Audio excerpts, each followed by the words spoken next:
देवझर ग्राम निशा निवारण सचेतनता शोभायात्रा अनुष्ठित।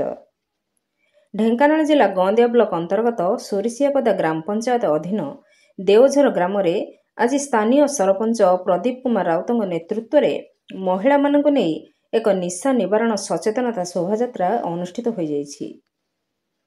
उक्त निशामुक्ति शोभायात्राटी उक्त ग्रामर माँ तारिणी मंदिर ठारू आरंभ होई ग्रामर शेषर थिबा अंगनवाड़ी केन्द्र पर्यंत जाइथिला। उक्त शोभायात्रार मुख्य उद्देश्य थिला निशामुक्त मदमुक्त गाँ गठन। एही ग्रामटीर अधिवासी माने चाषबास और मूल मजूरी करी निजर परिवार भरण पोषण करथांती। किंतु दुखर विषय ग्रामांचल रे दिनकु दिन मद्यप मानकर संख्या वृद्धि पाउथिबा बेले एहा प्रति प्रशासन पक्षरु निशा को संपूर्ण बंद पाई कोनोसी दृढ़ पदक्षेप निया जाउ नथिबारु धीरे धीरे निशा प्रति नूतन युवपीढ़ी आकर्षित हेबा फଳରେ अनेक परिवार क्षतिग्रस्त हेउछन्ति। एहार प्रतिवाद फलन आज देवझर ग्राम देखा मिली। उक्त ग्रामर शताधिक महिला हाथ में विभिन्न प्रकार निशा निवारण प्लाकार्ड धरी विभिन्न प्रकार स्लोगान दे ग्राम परिक्रमा करने सह सचेतनतार वार्ता समाज को देइछन्ति।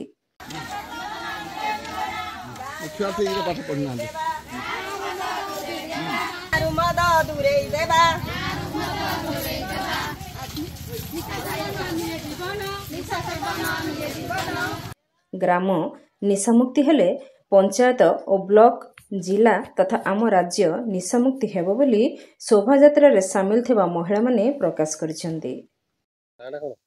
मोना सुषमा नायक घर देवझर।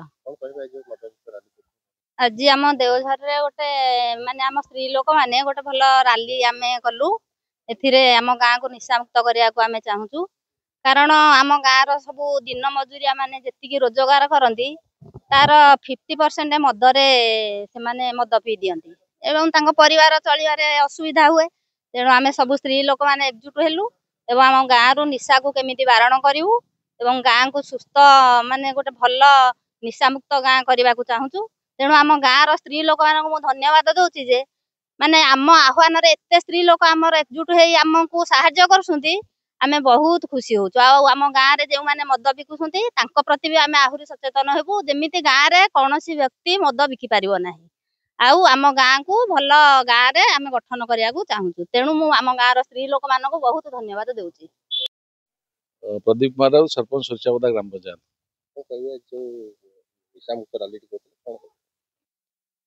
निशामुक्त रैली मुख्य उद्देश्य होची जे बर्तमान गाँ गहली रे मदर जो बड़ी बन्या उठुची ताकू दृष्टि रखी आम गाँव स्त्री लोक मैंने समस्ते एकत्रित हेले जे आमे ए गाँव मद बंद करवा। प्रथमे गाँव मद बंद करवा एवं गाँव मद बंद हेले आस्ते आस्ते ता पंचायत रे मद बंद हम एवं विगत दिन में आम रामे महिषाकड़ा ये सब गाँव में कार्यक्रम करूँ। आज देवझर गाँव रे जो कार्यक्रम चली आमर जो समस्त लक्ष्य जे मदमुक्त गाँ एवं मदमुक्त ग्राम पंचायत गठन एवं राज्य सरकार जो कथा गुरुत्व देउछन्ति जे गाँव रे केमती मद बंद हम से कथा को दृष्टि रखी आज समस्त ग्रामवासी सहयोग में महिला मान सहयोग में आम युव बंधु मान सहयोग में मद बंद कार्यक्रम करागला। जेहेतु आम पंचायत गोटे आदिवासी बहुल पंचायत ये लोक मानकर जो मान निर्धारण जो माने मजूरी करती एवं तार अर्धाधिक अंश निशा सेवन रे जाए। तेणु जो माँ मैंने सचेतन है महिला मैंने सचेतन है मुझे भावुँ निश्चित भाव में आम ये अंचल को मदमुक्त करूँ एवं आपण मान जरिया जनइया चाहे आमर जिला प्रशासन ब्लॉक प्रशासन को जनइया चाहे जे ये जो कार्यक्रम आम ग्रामवासी तरफ से समस्त सहयोग रहू। देवझर मोर घर एवं आम गाँव रे 70% मदुआ बाहर जहाँकि अभाव असुविधा रे परिवार भी से जड़ित होती। जड़े मद पीले भी अन्य समस्त से दोषी होकर अनुताप करुचु दुखारे। तेणु मद निवारण पाई आम एकजुट होकर किपरि दूरेकर शांति श्रृंखला रे परिवार चलैवा चाहूँ से आम आशा रखु। फुल कुमार महांत घर महिषियाकड़ा। मु चाहूँची आम पंचायतर प्रत्येक गाँ एमती जदि मद निवारण करने सचेतन होते समस्त माँ मान को नहीं ତାହେଲେ ମୁଁ ଭାବୁଛି ବହୁତ ଭଲ ହୁଅନ୍ତା।